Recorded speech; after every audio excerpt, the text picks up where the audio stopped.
most badass animals in movies. There's so many things to choose from. You know, we have Shadow, pretty badass, I would say. Beethoven.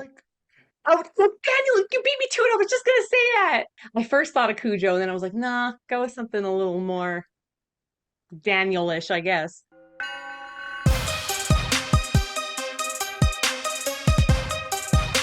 Stolen. He steals everything from me. My jokes, my lunch, my puns, everything. Well, being Hispanic, I gotta stay true to my ways. It's a skill we've developed throughout the generations for many a times. All right, this is not the episode to get stereotypical, you guys. Yeah, there's certain things that we learn. We have to learn how to dance salsa. We learn how to prepare some delicious Spanish meals. Salsa? Yeah. Damn it, Marie, beat me on that one. Welcome back to Not a Strong Startup, podcast by filmmakers who talk movies, television, and live to stereotypes. I'm your host. Listen to me. I am not your host, Clever Girl. Completely original title thought of by me. You did not steal it from me. I'm supposed to be your host, but Daniel stole it from me. Marie Dempsey, multipass. Ooh. Okay. All right. I wish I had one. I should have my ID. What am I doing? I know. ID. We're just waiting for us so you can show incriminating evidence. I thought you were doing claws, like rawr. That's you. You're the clever girl. In case you haven't noticed, this week's episode, we're going to be talking about the most badass female characters. There's been so many in film, there's so many to choose from here. And I know we only have like a select few that we can choose from. Like, I don't want to. There's like a million of them that are really solid. And a lot of them steal the movie. Most, if not all of them.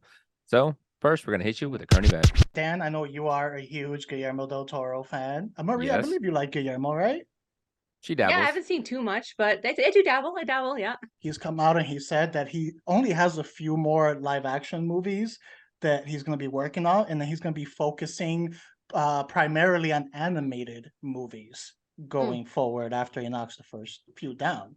What are you guys' thought on that? Yeah. Timeless. Do it. Do it. Animate. Yes. We need some more fantastical animation. Do it. That's my 2 cents. Yeah. And literally, it took 2 seconds. What about I'm in him out. I don't want him to just stick to animation. It's amazing what he does. I just don't want him to be like typecast. I don't want to put himself in like a box and like that's all he can do.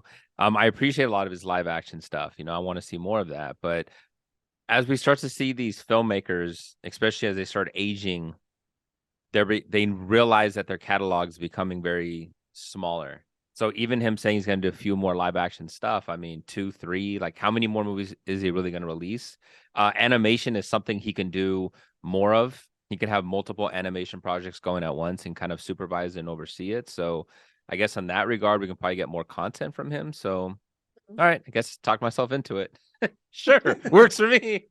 You made a very interesting point, Daniel. Thank you. Thanks for giving me words of encouragement. On the fence with it. The more we get from him, the better. I always been a fan of his artistic and visual choices. Even if have not always been a fan of his writing, but at least on that aspect. And when you get to animation, it's all visual, pretty much there. And I feel like I really like the Pinocchio that he did, and I'll put that in. It was like claymation, but I'll put that in under like animation. And I felt he did a good job with that overall. One of the things that I'm gonna miss though if he starts getting away is he's one of the few people that just puts such an emphasis on practical effects.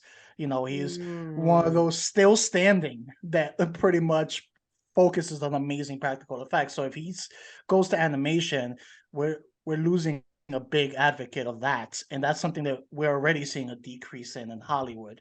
So that's my hesitation regarding that change. That's true. Why like did he say why he wanted to focus strictly on animation? Did he say why? No, Just that he's going to, okay. Not that I saw.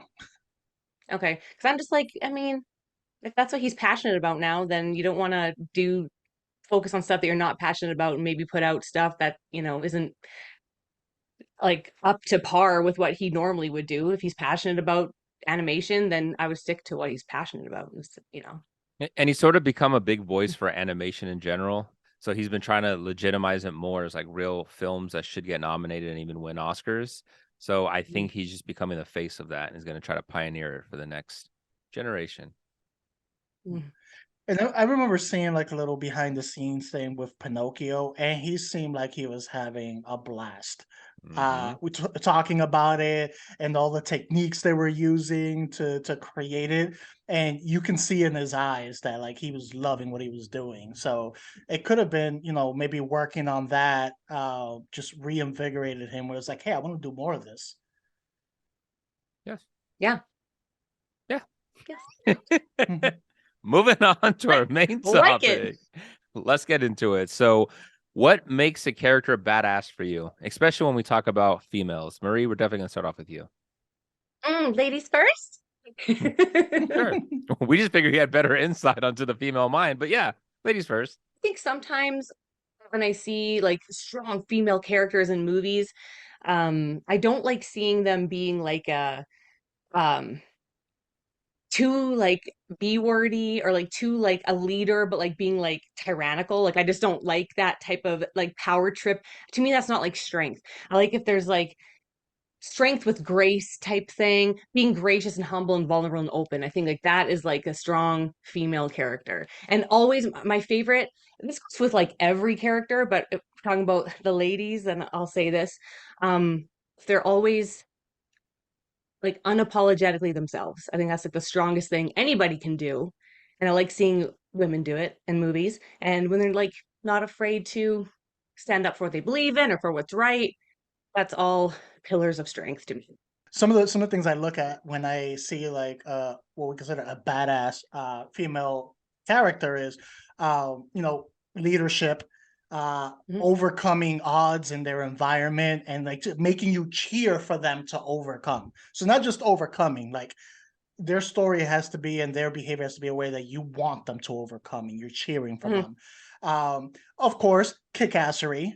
There has to be heavy kickassery in one form or another. Doesn't always mean physical kickassery. And then one of the major things is just strong-willed. It's a Mhm. character that no matter what happens, their will is strong enough that you're not going to deter them. You're not going to slow them down. You're not going to take them off their mission. So I think like those are some of the main like attributes that for me make a badass female character. I have intelligence. I Mhm. love really strong female characters. Like I'll be obsessed with movies that have very strong female characters. Just like your villains and serial killers. Correct. I have a type, Jose. I love intelligence. Who would ever think, right? The guy that sounds unintelligent is the one that likes intelligence. But no, I love intelligence, especially females that exude it, ones that are skilled. So as you said, Jose, of course they could be skilled as fighters or they could be skilled in other aspects. But if they're skilled, that sort of coincides with the intelligence of a female. And we've seen too many movies, especially movies way like decades and decades ago that are parents and grandparents used to watch where they just really dumbed down females and they made them damsels in distress.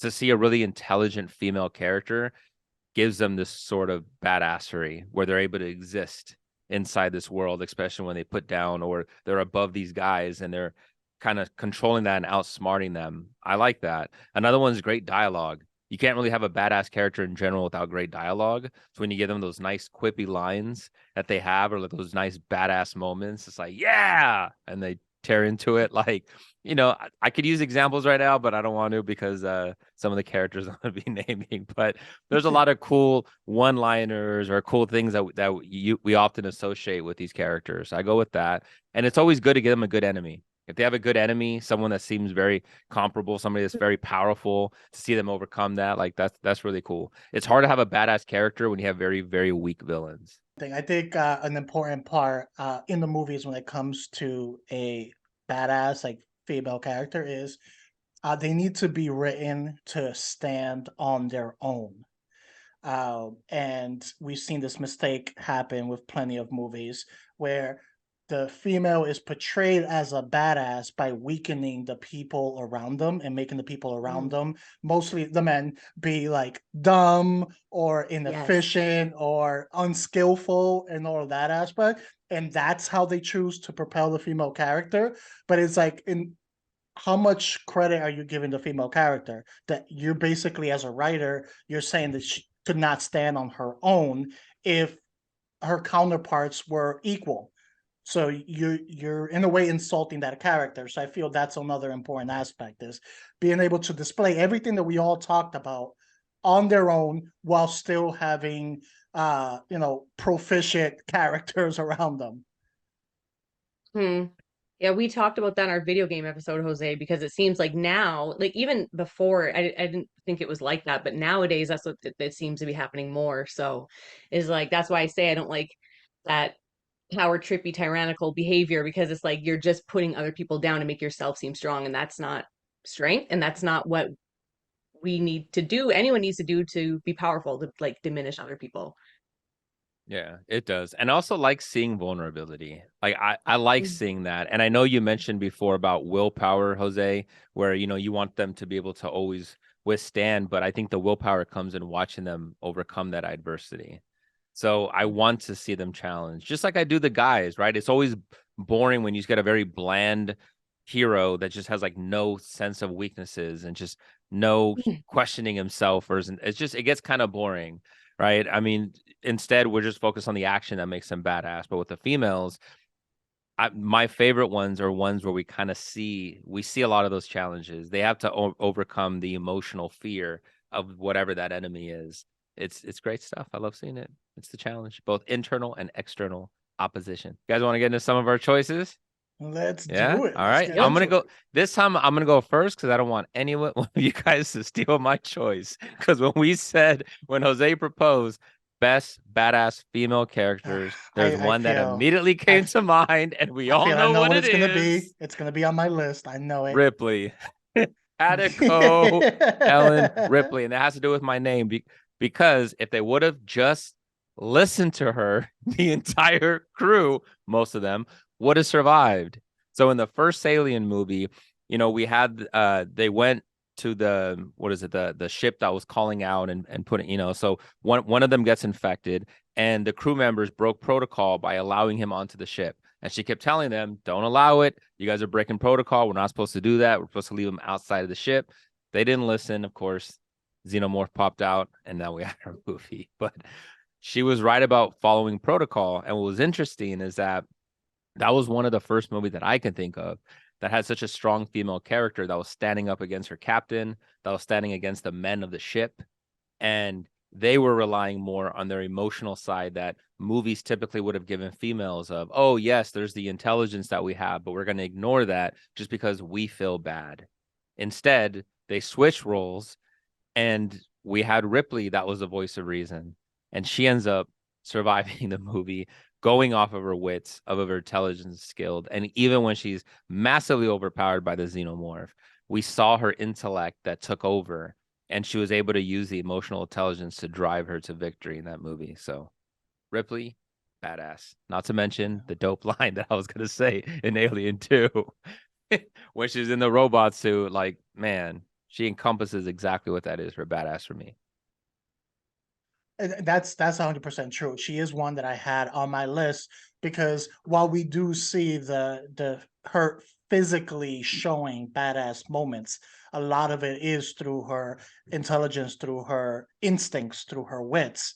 You mentioned that moment, I think it was in part 3, where she's the one, she was like, yeah, I'm gonna burn these bodies. Like, we're not taking any risk here. We're burning these bodies.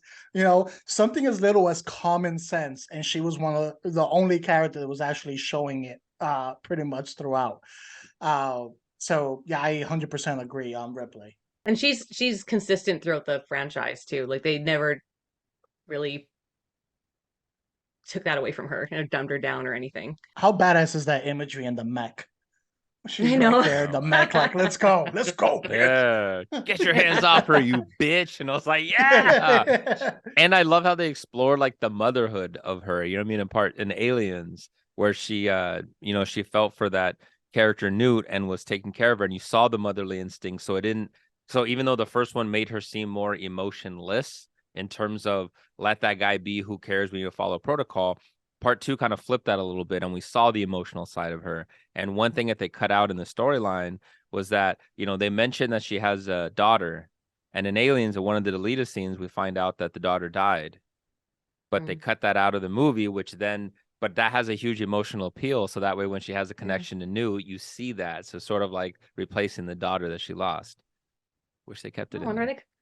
Yeah, I'm like, why would they cut that? Oh, I picked, of course, I had to, Princess Leia in the OG trilogy. She's all right in the new trilogy, but it's just, yeah. But she was the very first like strong female character that I remember being like obsessed with and seeing in basically in movies and movies that I was obsessed with and became a part of me. But the thing about Princess Leia is like I never looked at her like a strong female character. She was just on par and held her own with Luke and Han, and I didn't like differentiate that. I was just like she's not like a princess. She's like right there as strong, sometimes stronger, more intelligent than they are. Um and she just had everything. She's just like she's strong-willed and she's intelligent and outspoken and she's brave and powerful and loyal and feisty. She's all those things and she stood her ground all the time. But there was also like a warmth and a softness to her that you especially see in Return of the Jedi when she's dealing with like the Ewoks and stuff. Um, but she was respected by everyone so much in the movies. But did she really like have any well, I mean, her and Han though, but that was like, he was a scoundrel and she knew it and she liked it. But Yeah, she like did. everyone like yeah, she did. Everyone, I mean, except for Jabba, he's the only one who didn't respect her. But Well, I we mean, needed that technically, scene. technically he paid for kind of that. did. Yeah, because he kept her up where the other ones didn't, right? I mean, he kept her up, chained up next to him. The Yeah, she other became the main Jezebel, right away. she became a main. She wasn't a side piece. Yeah, that's what respect is, ladies, being chained by your throat in a uncomfortable metal bikini for parading around the world. Some like that. But she didn't take it. She didn't take it. No, she didn't. No, She like responded. the fact that she was the one that they chose to like kill Jabba was just like amazing. I love that they gave her that. They gave her that win and she got her power back. And yeah, she was just like the first really important female role model for me growing up and just like always will be forever. Every time I watch the Star Wars now, I'm just like, God damn, she's badass. Like she is ultimate. No, I mean, and that is true. Is like, even though there's theories going around and we see some dumb things in the new trilogy, and there's theories going around that maybe she was, one with the Force also. Yeah. Yeah, but if you really look at it, her brother was the Jedi. She was not the Jedi, but you can still put them on the same level, even without the powers and having control of the Force, like Mhm. like Luke did. And that shows, her strength, her badassery is without having those abilities, without having the lightsaber, without being the chosen one, and Mm. being able to still stand, equal to her brother. Yeah. Oh yeah. She had the political respect.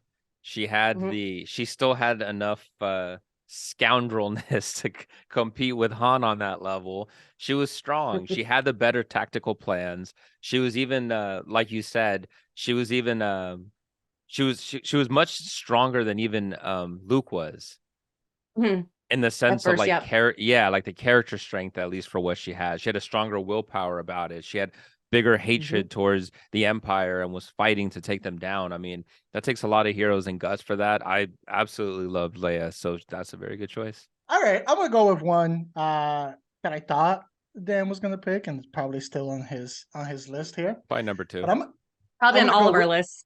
yeah, I'm gonna go with the Bride Yeah. That was from number Kill 2. Bill. Mhm. Yeah, Yep. I had a feeling. I mean, how can she not fit into this category? First of all, before we even get into her mission, she was tough enough to make a decision to leave this life that she was in for the future of her child, even with all the risks that came from it. You know, she was tough enough to overcome that fear of what would come from that and the possibilities to try to leave that life. So that right off the bat. And I mean, we saw the consequences, so it didn't quite work out the way she thought, but the effort was there. And then, you know, on top of that, she died. She almost died so many times, but she kept getting up. She kept fighting, you know, over and over. There was no stopping her, no matter what they threw, you know, at her, and no matter what all their odds are. This is again overcoming the obstacles and your environment. I mean, she was freaking buried alive in there and fought her way back, you know, coming out of the ground like a damn zombie. And taking this out. So many like badass moments from her. And through all that, through all the killing, through all the fighting, through all the toughness, you know, she still was able to show a level of vulnerability to show that she wasn't just a killing machine and a robot, but had the ability to take that vulnerability and focus it into strength. And, you know, it doesn't get much more badass than that if you're able to, you know, channel your own inner emotions into being productive in your mission. So many cool badass shots and moments, of course, with it. But I love that rather than just making her like a John Wick type of, you know, like a fearful person that just comes in and just kills, they added the mother aspect to it. So like you have like a mother scorned, and that's like a hatred and devotion like no other, you know. So I totally agree with you on that. Obviously, I had it as number 2 as well. She was exactly, man. That was right there with Ripley. I just think without Ripley, I think you don't get The Bride. Personally, that's why I had to go with you know, Ripley as the OG, but The Bride's absolutely there. She beats everyone, man. She's the ultimate badass like fighter in terms of movies of skill level. Like I'd take her probably over almost anybody else. She could beat John Wick. I said it. She could beat John Wick. That happens to a person. You're going to be filled with a lot of rage. And the fact that she was able to control her rage enough to show empathy in moments, show empathy towards her daughter, you know, in that moment, and say, you know, if you still feel this way, come and find me. When, you know, when she was fighting the 88s and she gets to the last one left and it's a kid, and it's like, just, you know, go home to your parents. She could have easily just, sword. Yeah, she could have easily let that rage drive her and could have easily just killed him. That's it. No one's the wiser. But again, being controlled in her mission, and that's the willpower right there. Yeah, absolutely. It just gives, adding that mother aspect, like you say, that's what makes her not like a John Wick character, and it gives her so much, that gives her and the story so much more depth, so much more of a driving force too for the films. Like you're rooting for her more, so you're not just like, yeah, kill, bitch, do it. As you're like, oh my god, I hope she gets her daughter back. Oh my, and it's like emotional, and she's so layered, and it makes the movies just so much better having that aspect to her. It does, and you see the vulnerability of it. So like the woman still comes out. So even when she's paralyzed, right, or she can't feel like her legs, and you see her trying to wiggle her toe, and then when her toe finally does, and you see like the tear that comes down, the woman of her still comes out. And I think that's what makes it almost more badass to me, because if somebody's just completely emotionless and heartless and they're just like almost like a robot killing, you're not really achieving anything. But if you're faced with the fear and the loss of your daughter, if you're facing with these emotional outpour and you're still overcoming that to fight and fight aggressively, that to me is, again, it's like layered badass. So like you're accomplishing all these things in the moment, and then you ripped out her eyeball like twice. We saw you rip out an eyeball. Like that's always badass. Okay, I don't care. You rip out an eyeball, you're cool, my friend. You are cool in my book. I'm gonna pick this character because the transformation of this character from part 1 to part 2 was amazing. And we already know who this is, Sarah Connor. I loved it because in part 1, she was that damsel in distress, right? She did show some moments of fighting back and all that stuff, but she was absolutely a damsel in distress. She needed the assistance. She had to rely on the man to help protect her. When we come in part 2, she's yoked out. Like she didn't need anybody. She was ready to go toe to toe with the T-1000. She was a complete badass when we opened up on that one, and she was jacked. Like Sarah Connor was ready to go. You still combine the aspect of her son, so you see that, but again, it's like the motherly instinct of I'm gonna get out of this prison, right? She wasn't working out with no intention of breaking that. She was gonna get out. But then you see what her intention was with this and to save the future. Like that's a lot of stakes versus just trying to get revenge on somebody. This person's trying to save the future of mankind. I mean, that's pretty cool. She is a completely different character from the first one to the second one. It's yeah, that character development is From the same huge. director. That's what makes it even Yeah. amazing. It wasn't like a different director came in and changed it. Yeah, she basically made herself into a weapon uh, by the second movie. And then even when you see like the last movie and you see how much further her character has gotten in that aspect, where she was literally a one woman army Yeah. going out there. So yeah, no, it's hard to, not put Sarah Connor as one of the OG badass female characters. Okay, well, mine is my name. Mine's Lilu from the Fifth Element. And I mean, she's the supreme being to save all mankind, so she's like an ultimate badass, but she's just so much more than that. Like she can kick ass, like totally, like physically kick ass. Like she's strong and in that sort of way, but she's not ashamed to like ask for help with a quivery lip. Like she'll cry. She's not afraid to cry. She trusts her instincts all the time. She like learns. She's so intelligent. She learns everything like that. She eats a whole freaking roast chicken with no F's given. Just like eats it, Yeah. like that's badass to me. Um, and my favorite thing about Lilu was like she was just like, "Hey, I have needs and I'm going to voice them and you better tell me you love me right now. I need love. I need to be loved and you're going to tell me you love me right now." And you know what? A lot of women can't do that. And I think that's very strong of her to be like, "These are my needs and you're going to give them to me or else civilization's dead." And then there's Bruce Willis. Oh, it's like, dude, you're gonna save the world. Just tell her, like, typical man. Whoa, there's a big word, Hey, the L word. it's still hard to say, Marie, okay? Love the movie, love the character. She's definitely one of the top, probably 3 of my favorite characters in that movie. She's awesome. Loved her. She's total badass. Even the aesthetic look of the outfit they put her on, like the bright orange, the hair that she has. It's such a cool visual to see that. And they did really cool action sequences with her where you see her just doing like just doing all these flips and all this just badass fighting style that we don't normally see a bunch, with females. She crushed it. And you could tell a lot of other future action movies kind of pioneered that a little bit. Like they took it from this movie because I've noticed that fighting style kind of being duplicated in some other movies. Yeah, but then No, she's like up in the ceiling crying, and you know what? She has all those things, and then she's Vulnerability. vulnerability. Yeah, I love that too. And she knew that she needed to feel loved and be loved to have her full power, and that's just like that's what it's true for women. there's one thing to be told by a movie that a character is supposed to be badass. Is another Mhm. thing telling and then showing that a character is badass. And this was a situation where the character showed why she was a badass. For my next one, I'm gonna go with Peggy Carter from the MCU and from Mm-hmm. her own like series Mhm. that she had there. Um, so I mean, first of all, Peggy, besides being a great agent as it is, she was doing it in a time where she should not be due to the views on what women can do or even should be doing at that time.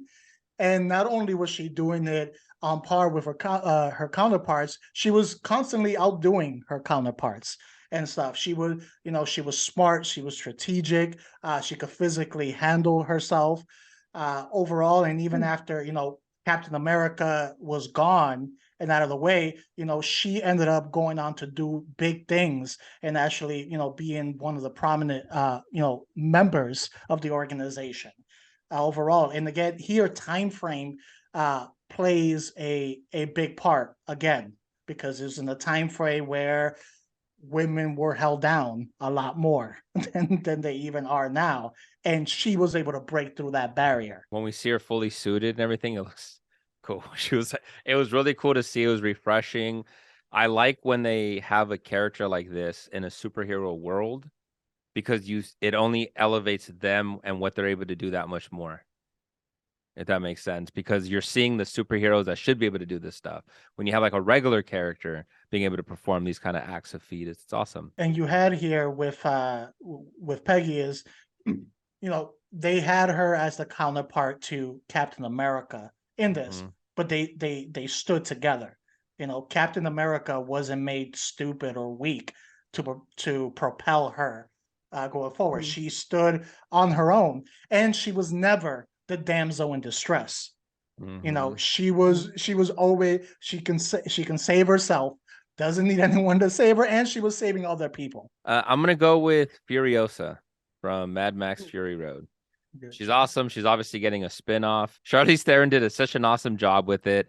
The character is more the way of all the characters we've kind of described, she's the one that's been probably the most masculine, I'd say, out of all the characters we've kind of described, but there's still a femininity to her, and she's able to survive in this dystopian world that we see. And I really like the buzz head that they gave her, the aesthetic look that we have, the fact that her arms cut off. Like, they gave her some clear badass physical things to go along with it, but Charlize did such a great job matching that with her energy and with her acting that she was able to do and what she was able to bring to the character. This one was more badass that we saw that she was able to handle, and just dope job. Loved it. I was gonna say, even her character design was just badass. Like, totally loved all of the black over her eyes, and that was just so cool. I went really off the grid with this one, totally different, and it was our rom-com episode that made me think of this character.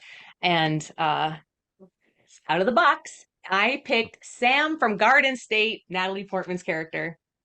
Nice. And this is why. Totally different. No one's expecting that. Her character is the epitome of a character who is unapologetically herself at all times. And she is so real and open and honest and expressive about how she feels and who she is. And she isn't afraid to be silly or to be absolutely vulnerable. She lets her quirkiness fly, which is incredibly endearing. She's open about having epilepsy and tries her best to keep a lighthearted, positive attitude about it and about life. She takes Zach Braff's character and accepts him in ways that he hasn't felt before, which in turn allows him to feel safe enough, opening up and being vulnerable with her. And by her being so free-spirited and genuine, that gave him strength to be more confident in himself. And I think that is insanely badass in the most beautiful way. Not a fan of the movie, but I can see your points. She's awesome, man. I can see your points on the character itself, even if I didn't like the movie. I almost went with because I have a bunch of different ones, but I almost did Morticia Addams as my third choice. She's a badass in her own way for the same thing. I wanted to think outside the box for that, but she is hashtag goals. I'm going less action on this one, and I'm gonna go with Evelyn Abbott from The Quiet Place. I mean, especially the first movie, between the two movies, the way she is able to just carry on and against the obstacles there, protect her family to survive. It's just pure will, strength, and survivability that you have. I mean, just in the first one alone, just the scene where she's giving birth with like a hole in her foot after driving a nail through it with no help, no anesthesia, and having to be quiet because there's monsters that are attracted to sound that can come in and kill her and her family. And just being able to do all that on her own. Like, I remember watching that scene and I'm like, I mean, I know I could never pull that off in there. And you go from that, and then of course, she loses her husband, the father of the kids. So then you go into the second movie, and then now, with a baby and the other kid, she's having to survive and traverse this world on her own. So that's why I had to put her on there, because watching both movies, I'm like, this woman's a beast. She's unbelievable. She did all this while her husband was telling her to shut up. Yeah. Typical man, am I right, Marie? Yeah.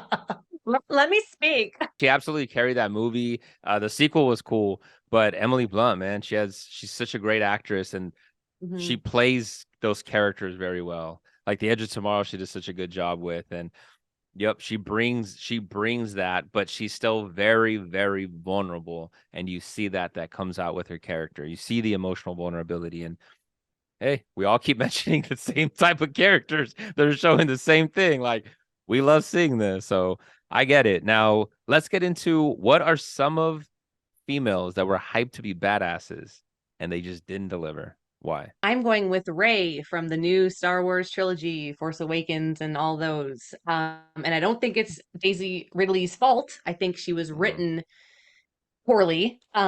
She was written, her character's way too one-dimensional and flat, and she didn't overcome anything. Like I say, the vulnerability and having to overcome obstacles. Like she was just right away good with the force, right away good at combat, and she didn't have to like do anything to like build up any sort of character. And I just feel like because she didn't have that character development, I mean she kicked ass and all that stuff, but she just felt very bland and boring to me. And there wasn't like that, there wasn't really anything that was charismatic or would have that badass check mark to her. So I'm going with Rey from the newer Star Wars trilogy. Especially Sorry. when you really think about the character, she was abandoned as a child, right? So she's Mhm. kind of grown up on the streets. Why is she so goody two shoes? Why is she still like very safe and PC? Like her character wouldn't have been. She would have been very hood. She would have been very ghetto. Like I wanted to see that more of that character. Like let me see. Like she grew up in the streets. Like I want to see that. They didn't give us that at all. I don't think it's the actress's fault at all. I think it's No, absolutely the Mm, writing and the direction that they mm. made. Daisy Ridley's a really good 100%. actress. So Yeah, yeah, there was I many agree. characters in that new trilogy where it came down to writing, not All of the them. ability All of of the actors them. Every themselves. single character came out 'Cause flat. they're all so good and like God. And I was like, come on, Daisy Ridley, you grew up in the sand. I'm gonna have to go with Captain Marvel, played by Brie Larson in the MCU. Uh, Everything just felt unearned with this character. First of all, you never see a change with this character in from beginning to end. It's just dry, snarky, cocky, but it seems like forced cockiness, not earned cockiness. You know, the arrogance and the arrogance that she has throughout it, it's just never backed up by the content within the movie itself. You know, we talked about Lilu in The Fifth Element, and they tell us, she's great, supposed to be great, but we see her backing it up. There's another character in the movie, what's it called? River Tam from the movie Serenity. I don't know if you guys ever seen it, but she is supposed to be badass, but then we actually visually see it. We don't get that with Captain Marvel. It's a lot of just, being told overall.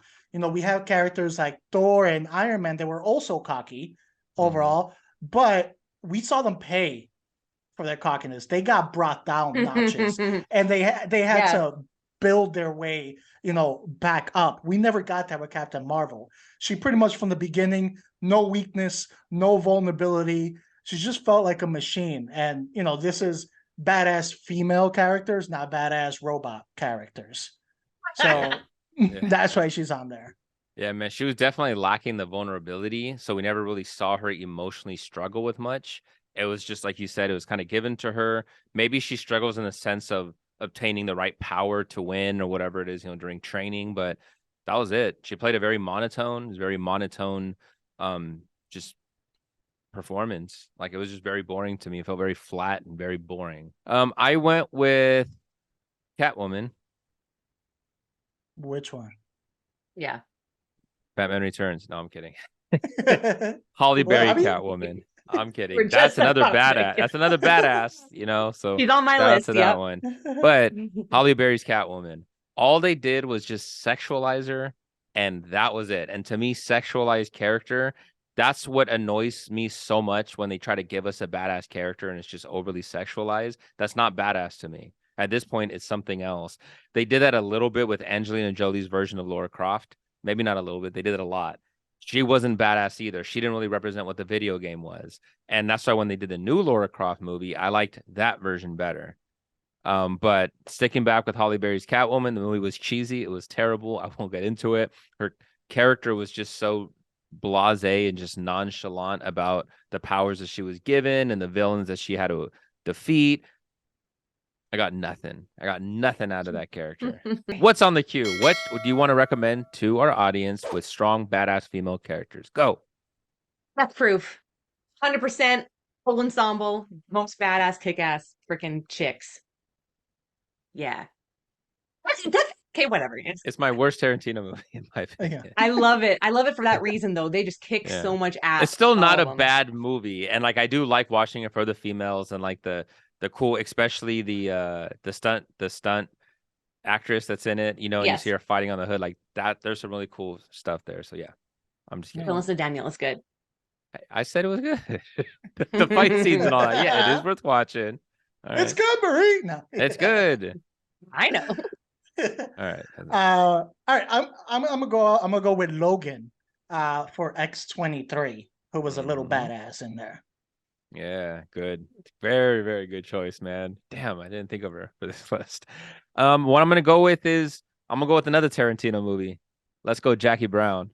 Jackie Brown was a very good character. The movie itself, I like it, but Jackie Brown crushes it. Very good character. You see her putting together this master plan to deceive the bad guys, being able to pocket the money while still duping the police. So loved it. Very different spin on it. But thank you for watching another episode of Not a Strong Start. Please like, subscribe, comment, share on our YouTube channel, Not a Strong Start. You can listen to us anywhere you listen to your podcast. You can also follow us on Instagram and Twitter, Not a Strong Start.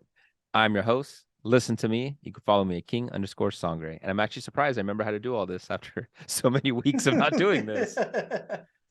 I am not your host, Clever Girl. You can find me at This Is Mi Nombre on Instagram.